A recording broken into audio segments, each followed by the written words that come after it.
Hey guys, we're going to deviate this week from a topic that we've been talking about, and we're going to do that because of circumstances that happened with me this past week, which while you guys know about it, I just wanted to fill everybody in who may come to this website later on. My dad was taken to the hospital Wednesday. They was thinking he had a stroke. He actually had a hemorrhage in his brain, and just to make a long story short, he had emergency surgery, and he's now talking, and he remembers things long term, short term memory. I mean, he'll ask the same question over and over again, but long term memory, he remembers all of us, his family, and is talking, asking for us. And so just really thankful to still have him and hoping and praying for the best in the recovery.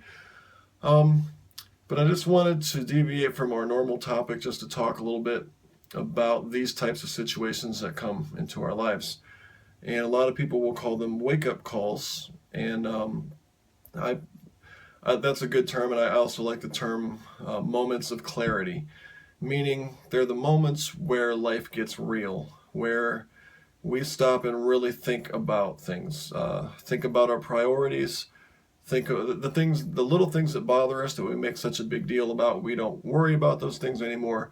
They kind of fall off to the side because we realize that there are things that matter a lot more. And those things that really matter, we tend to not really prioritize in life like we should.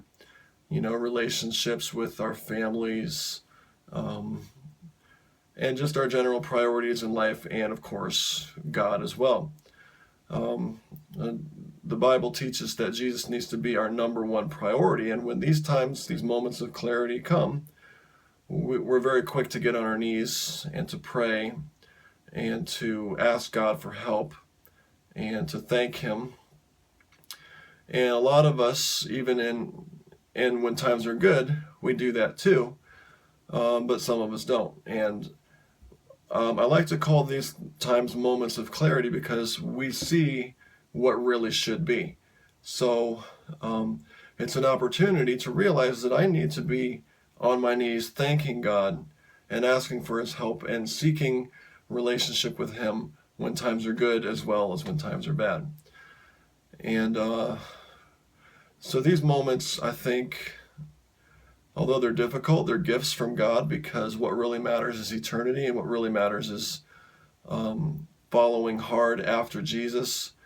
True reality is in Jesus, and you know, there's, the Bible teaches there's this invisible spiritual world that's all around us. That, so I think sometimes we have the idea that we can have little snippets of it here and there, or maybe we'll have um, little encounters from the Spirit. But the reality is, the world of the Spirit is more real than this physical world that we live in, and it surrounds us all the time.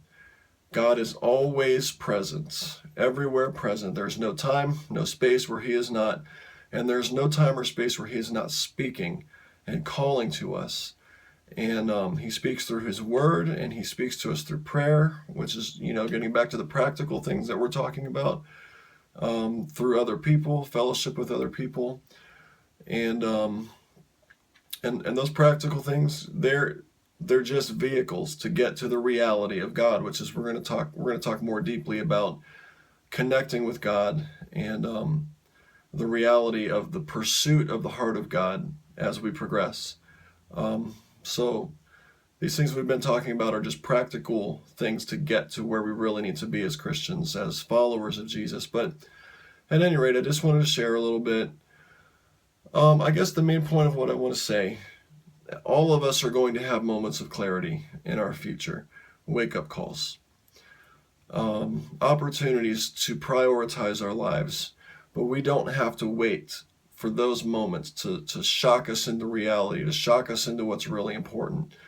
So let's take let's just get on our knees now. Let's get our frame of reference in life to the point where we prioritize God, seeking Jesus with all of our heart, putting Him first, and the other relationships that He's given us in life.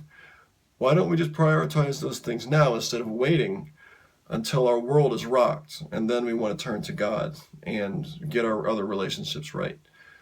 So just take some time this week and really look at the priorities of your life. Is Jesus first? Is the other members of your family first? Is there people you haven't forgiven? Relationships that you need to make right, because we could lose anybody at any time. So number one, seek Jesus and let's make our relationships right. I'm thankful to have my dad.